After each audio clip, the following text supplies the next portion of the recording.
Bonjour. Bien des tendances au niveau du cinéma permettent à bien des cinéastes d'exceller non seulement dans leur choix, mais aussi dans leur vision de l'art. Les longs métrages comme les documentaires, comme les films d'auteur et bien d'autres options ont souvent le mérite de faire de l'émotion un vecteur pour toucher l'âme et le cœur, un moyen d'émouvoir en pensant à réfléchir à la vie et à ses tenants et ses aboutissants.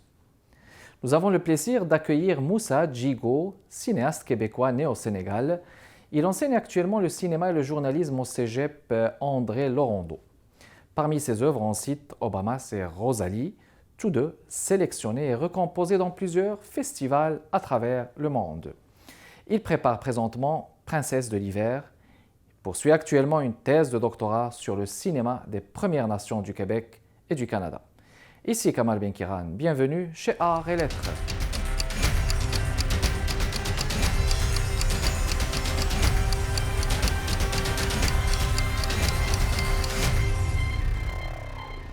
Moussa Djigo, bonjour.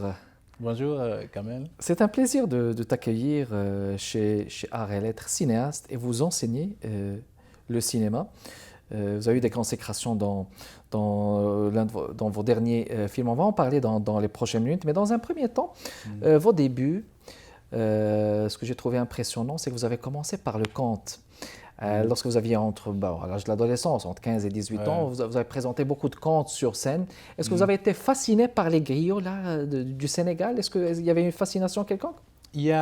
C'est toute une culture, le conte, en fait, chez nous. Donc souvent, c'est les grands-mères qui racontent le soir dans des veillées, où ça peut être autour du feu ou pas, en fait. Donc moi, j'ai baigné un peu là-dedans, donc j'ai toujours été fasciné par des histoires. Et raconter des histoires, ça a été toujours, au cœur de ce que j'ai voulu faire. Fort, d'accord. Ouais. Et puis, plus tard, vous avez enseigné le cinéma. Vous enseignez présentement au cégep. Exactement. Cinéma, vous avez développé aussi plusieurs projets. Des projets qui parlent donc plus ou moins de cinéma, de votre apport, donc de ce que vous voyez dans la réalité. Mes films à date sont assez proches du conte, donc assez décalés, on va dire, de la réalité quotidienne. Moi, je suis très marqué par des films réalistes, mais pour l'instant, les films que j'ai faits sont un peu plus ou moins surréalistes, si on veut. Oui.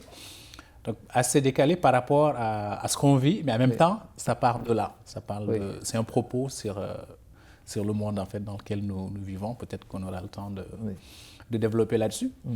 Donc, j'en ai fait 2 à date. Donc, Obama, qui est mon premier long métrage que j'ai fait ici, qui est d'ailleurs mon premier film tout court, parce que je n'avais pas fait de court métrage avant, donc j'ai commencé un peu le cinéma avec ça. Et puis Rosalie, qui est mon deuxième film.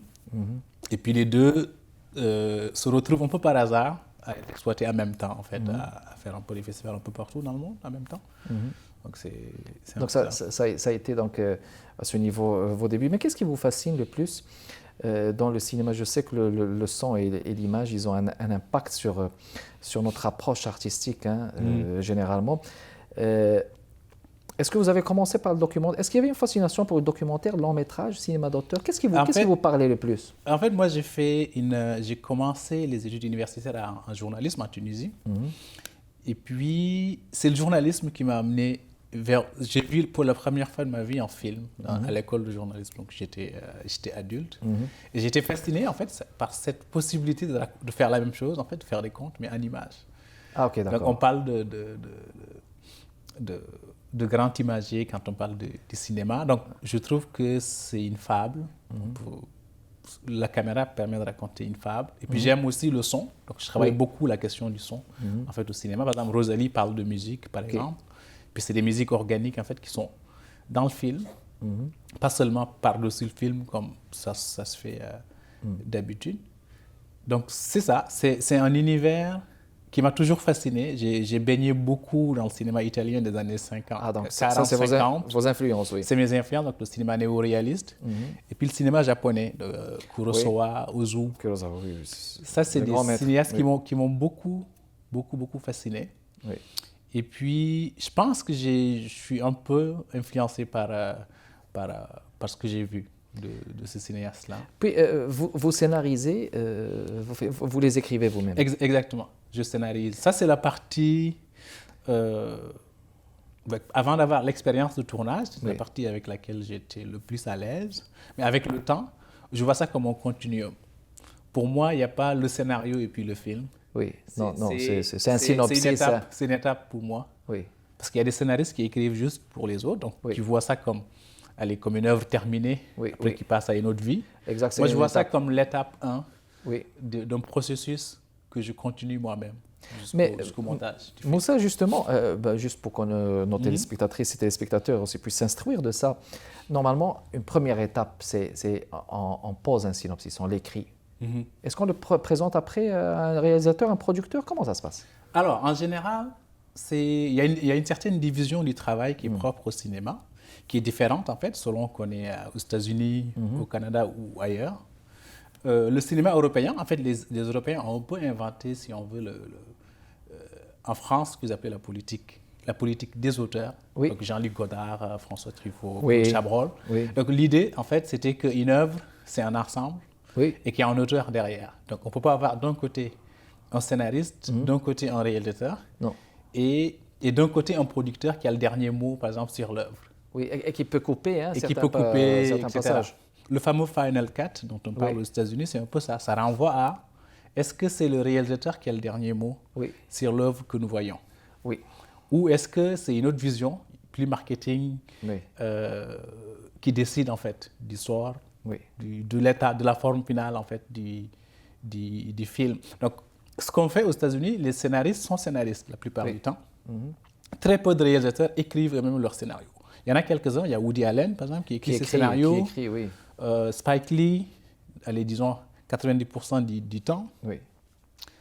Mais la plupart des autres ont tendance à piocher dans des scénarios écrits par des scénaristes, qui souvent sont des écrivains à la base. Mais justement, quand vous dites, il y a toujours le producteur qui a le dernier mot, le réalisateur, mais le cinéma d'auteur, pourquoi ce n'est pas l'auteur qui a le dernier mot? Est-ce que c'est des auteurs qui ont le dernier mot à ce niveau? Alors, tout dépend de comment c'est produit. Plus il y a de l'argent en jeu, moins on a le dernit mot. C'est toujours la Moi, il se trouve que je produis aussi mes films, donc je n'ai pas beaucoup de pression quant à comment présenter le film, genre en dernière instance, si on veut. Mais en même temps, il y a quand même une pression chez les producteurs. C'est les distributeurs, si on veut. C'est-à-dire, si j'envoie, par exemple, un film de 2 heures, qui est fait avec des comédiens qui ne sont pas connus, c'est un film qui serait peut-être pour eux plus difficile à vendre. Donc, ils voudraient que ce soit en 45. Oui, c'est ça. Un long métrage, par exemple, doit être indépendant, doit être aux alentours de 1h30. Sinon, on peut l'aimer, mais ne pas le prendre. Sinon, si on a aussi donc une participation financière, on pourrait mettre de l'argent. On va peut-être continuer sur ça. On va le faire après la pause. Restez avec nous, mesdames et messieurs.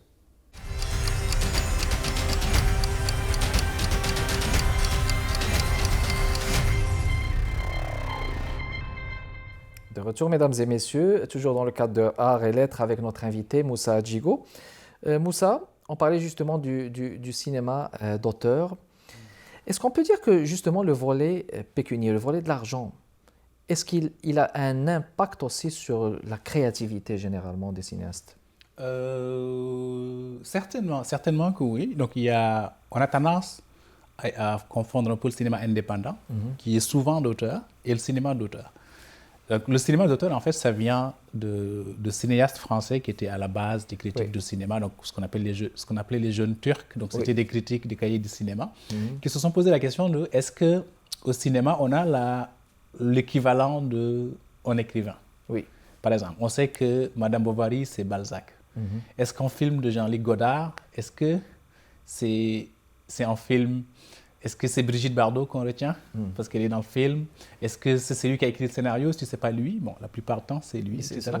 Donc, ils ont amené cette idée que le cinéma, ce n'est pas juste une curiosité de foire, comme ça a été. Donc, c'était très populaire, si on veut, au début du cinéma. Et puis, à un moment donné, on a dit qu'il y a eu tellement de films maintenant, il y a tellement de styles différents qu'on peut introduire un cinéaste comme on introduirait un écrivain.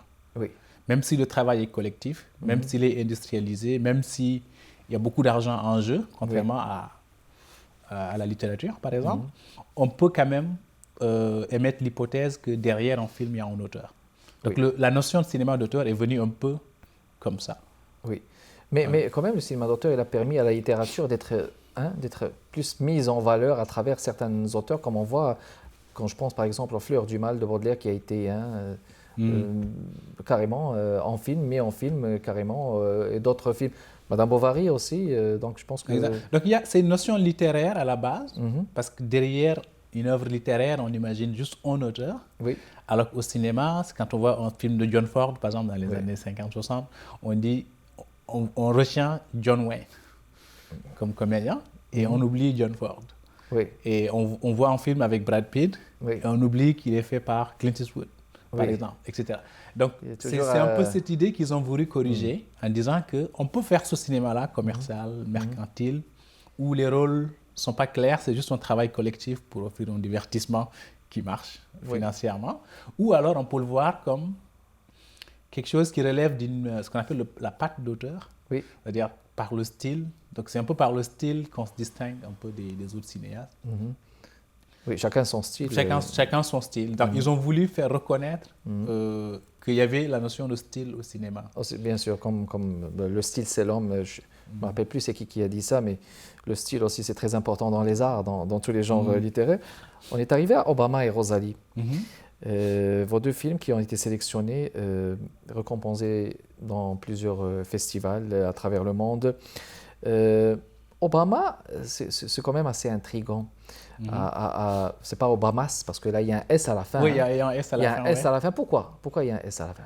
Parce que l'idée, en fait, c'est de dire que ce qu'on a aimé dans l'élection d'Obama, indépendamment de ce qu'on pense de son bilan, de ce qu'il a fait, c'est cette idée que lui, noir, donc qui appartient à une communauté qui a été esclave de blanc, devient président des États-Unis. Donc, c'est pour ça qu'il a été un peu populaire un peu partout. Donc, l'idée pour moi, c'était de faire un film qui soit sur lui, mais sans que ce soit biographique. Oui.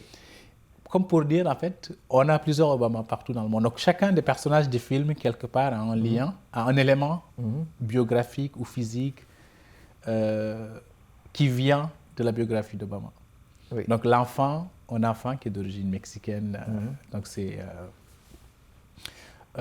et puis qui connaît pas son père. Oui.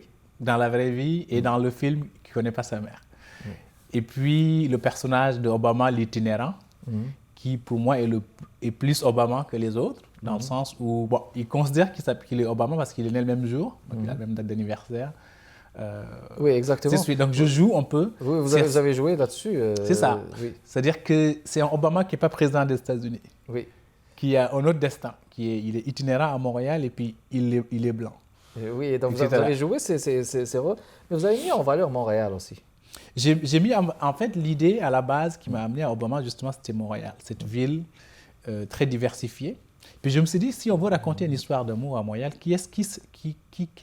quel comédien on prend pour faire l'homme, pour faire la femme, etc. Je me suis dit, il y a des comédiens de toutes les communautés. Donc souvent, l'excuse, c'est qu'on est à Montréal, on essaie de faire un peu de la place pour les minorités, mais il y a des Blancs qui viennent d'arriver ici, aujourd'hui. Oui, oui. Il y a des Noirs qui sont nés là, et dont les parents sont nés là, ou des Arabes, etc. Donc je me suis dit, en fait, on peut prendre qui on veut pour raconter une histoire d'amour qui se passe à Montréal. Et donc, j'ai choisi un personnage masculin, Oscar, qui est incarné par 3 comédiens différents qui sont d'origine ethnique différente. Oui. Et puis j'ai choisi la Québécoise, donc la femme qu'il rencontre, jouée aussi par 3 Québécoises différentes, d'origine ethnique différente. Donc l'une, c'est une métisse québécoise, ivoirienne, l'autre tunisienne, québécoise, et l'autre québécoise blanche. Un vrai brassage. Puis ça se passe une soirée, une nuit. Ça se passe une nuit. Une nuit. Hein, une nuit, ils sont en errance. En quête de quoi? En quête. Alors, chacun cherche quelque chose. Diane a perdu son chien, c'est pour ça qu'Oscar l'aide. Voilà. Puis Oscar est à Montréal pour trouver son ex-femme, donc la mère de son fils, en fait, qui n'a pas eu la chance de la connaître. Et puis, il y a son mari à elle qui la cherche. Tout le monde cherche quelque chose pour qu'ils se rencontrent à la fin. Exact. Donc, je voulais un peu montrer à travers... C'est un peu ça pour moi l'itinérance. Je voulais jouer sur la notion du temps et de l'espace. Oui. Comme des êtres un peu qui errent. Comme nous, en fait, la petite histoire, si on veut, dans le film, elle est un peu à l'image de la grande histoire avec un grand H. Oui. On oublie souvent que les choses ne sont pas fixées pour de bon, même si ça fait des siècles que ça dure. C'est comme il y a 400 ans, il n'y avait personne. Il n'y avait que des autochtones ici, ou 500 ans. Depuis, oui. Et donc, ça change. Donc, on est presque tous des itinérants, c'est-à-dire collectivement. parlant. Et puis, c'est d'où cette idée justement d'Obama, cette identité flexible, changeante, éphémère. Oui. Et c'est pour ça, d'où l'idée de la nuit, d'une seule nuit, qui est un peu comme un décor d'un bal masqué, si on Planté, veut, oui, où on découvre qui est qui seulement au matin, quand le soleil, quand le soleil se lève. Quand le soleil se lève, c'est un nouveau jour. On va faire une pause, Moussa, et on vous revient dans les prochaines minutes, mesdames et messieurs.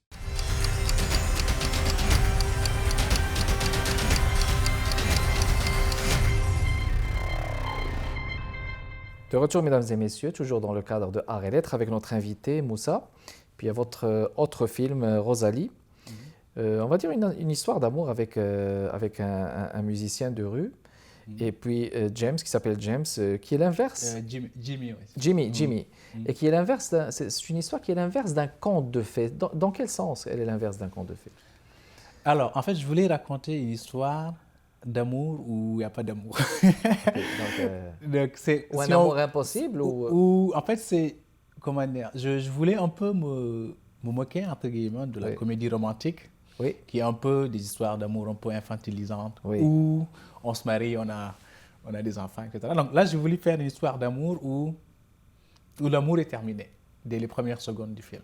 Donc le gars s'en va, et puis du coup, on peut faire de l'amour que l'autopsie à ce moment-là. Donc, Jimmy s'en va, et puis on reste avec Rosalie pendant 1h30, presque en temps réel. Et puis j'insère des images un peu, des flashbacks en fait de son histoire. Donc si on veut, le film est une comédie romantique quand on est de son point de vue de personnage, parce qu'elle est naïve, elle y croit à cette histoire.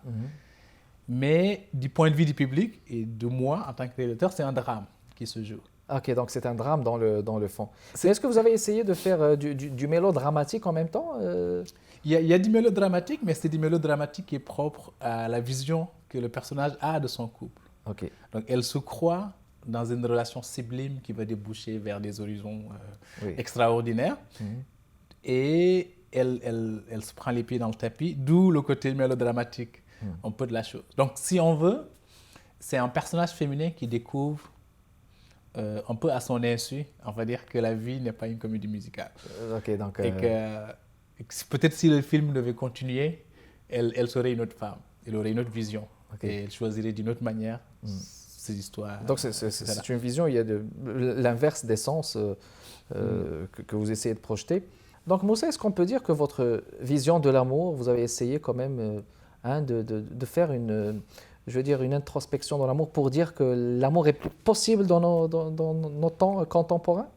En fait, je crois qu'il est possible, mais je crois que la vision qu'on en a, la plupart du temps, n'est pas une vision adulte, si on veut, surtout au cinéma, en fait. Donc, c'est un film, on va dire que ça parle d'amour et de cinéma en même temps. Oui.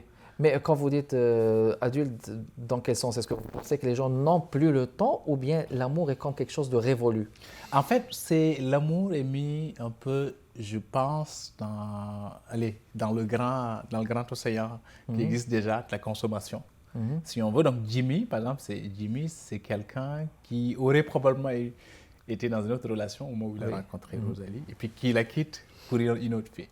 Donc on est un peu dans l'utilisation de l'autre, dans le bon usage de l'autre, comme on dirait en bon français. En bon français. Et je voulais un peu jouer avec ce triangle amour, de manière ironique, musique et cinéma. Musique et cinéma. Obama et Rosalie qui ont eu des consécrations importantes. Voulez-vous nous en parler de ces consécrations? Alors, j'ai fait moi un peu Rosalie parce que je ne savais pas où je m'en allais avec Obama, parce que je n'avais pas de financement et puis c'était compliqué. J'avais l'impression que j'ai raté mon film. Puis quand Rosalie a commencé à faire des festivals au mois d'août dernier, et puis il en a enchaîné 5 ou 6 en l'espace de 3 semaines, je pense, 3-4 semaines. Puis il y a un distributeur qui m'appelle, qui avait reçu une version d'Obama il y a longtemps, qui me dit « je veux le sortir au cinéma ». Et là, du coup, moi je le retrouve, mais du coup, ça faisait tellement d'années que je n'avais pas regardé. Depuis longtemps. Il faut que je revoie ce film-là. Donc j'ai refait un autre montage. Puis là, il est passé de je ne sais pas quoi en faire à il a plus de succès que Rosalie. Donc les deux, eux deux, ont eu peut-être une trentaine de festivals ensemble, donc les 3 derniers mois. Et puis, Obama a eu 5 prix au Venezuela dans un festival qui s'appelle FICOC. Puis il a eu le prix du meilleur long métrage en Italie à 5 terres. Ben, félicitations, ça c'est très bien ça. Puis là, il est nominé dans 2 autres festivals aux États-Unis qui arrivent très prochainement. Puis Rosalie a eu beaucoup de prix, elle a eu 5 ou 6 prix de meilleur long métrage de fiction. Ma comédienne Isabelle Giroux a eu le prix de la meilleure actrice dans un festival à Hollywood, à Los Angeles. Donc ça je ne sais pas ce que ça va être ici, mais à l'étranger... C'est le travail forcé là qui paie finalement. Oui, c'est ça. Ça a été très rapide à tourner et beaucoup plus de temps à finaliser. Donc là, il y a une petite reconnaissance. Ça roule un peu à l'étranger. On va voir ce que ça donne. On n'est jamais prophète en son pays, comme on dit. On va voir ce que ça donne une fois rendu à la distribution. Rendu, très bien. Moussa, vous préparez une thèse de doctorat. Oui, exact. Sur le cinéma des Premières Nations. Au Québec et au Canada. Ça doit être très particulier, très spécial. Voulez-vous nous en dire plus? Alors, en fait, c'est une thèse qui va porter sur le Wapikoni Mobile. Le Wapikoni. Le Wapikoni Mobile, donc c'est une initiative qui vise à promouvoir en fait, la formation auprès des jeunes autochtones. D'abord au Québec, ensuite ça s'est étendu au Canada et puis maintenant ils vont jusqu'en Amérique latine. Donc en fait, l'idée, c'est de poser la question de l'altérité. Telle qu'elle est posée par le cinéma. D'accord. L'altérité au cinéma. Okay. Exact. Donc, comment, par exemple, des personnes qui ne sont pas de la communauté veulent former des gens à la communauté pour qu'ils prennent eux-mêmes la parole, pour parler. Et qu'ils se prennent aussi en charge. Qu'ils se prennent en charge, qu'ils racontent leurs propres histoires. Exact. Donc, cette question-là de l'autre, donc moi en tant qu'autre qui leur apprend le cinéma, et puis eux en tant qu'autres qui me parlent par leur film et qui me racontent qui ils sont. Donc il y a un bel échange. Il y a toute une dynamique en fait qui est dans la production des films, qui sont dans les films eux-mêmes et dans la façon même dont ils sont reçus. Très bien. Et par exemple, beaucoup de critiques de cinéma, par exemple, vont parler. On ne critique pas un film d'un jeune autochtone comme on critique n'importe quel film. Donc c'est un film qui mérite un peu d'être fait, etc. Donc cette dimension de c'est l'autre qui l'a fait et incluse même dans le jugement qu'on porte sur les films. Donc cette question-là des films, en fait, qui sont un peu le microcosme de la relation qui est derrière, qui est une relation historique, qui m'intéresse. Donc, c'est ça que j'essaie un peu d'explorer. On va dire un dernier mot sur Princesse d'hiver. Alors, Princesse d'hiver... Un projet d'avenir, oui. Princesse de l'hiver, c'est un film qui porte sur les femmes autochtones disparues. D'accord. C'est un long métrage que je prépare. Qui va sortir dans combien de temps? Si tout va bien, fin 2019. Fin 2019. Alors, c'était tout le temps qu'on avait. Merci beaucoup de votre présence, Moussa Djigo. Merci de m'avoir invité. Ça fait plaisir. Merci beaucoup de votre continuelle fidélité, mesdames et messieurs. Kamal Benkiran avec vous. À la prochaine. Si je me trouve une nouvelle job, là, ça sera jamais assez pour nous deux. C'est pas pour nous deux, c'est pour toi. C'est toi qui veux un nouvel appartement, des meubles, la décoration. Je suis capable d'entendre.